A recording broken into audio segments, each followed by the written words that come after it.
Banana bread is a quick bread made without yeast, just like biscuits, muffins, pancakes, and waffles.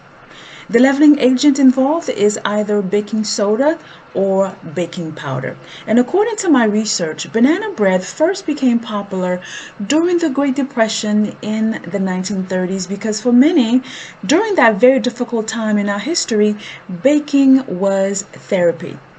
But the recipe was created, however, years before the Great Depression by corporate kitchens to reduce food waste and to help housewives add a nutritional boost to their baking. Hence, the banana, which is king when it comes to potassium.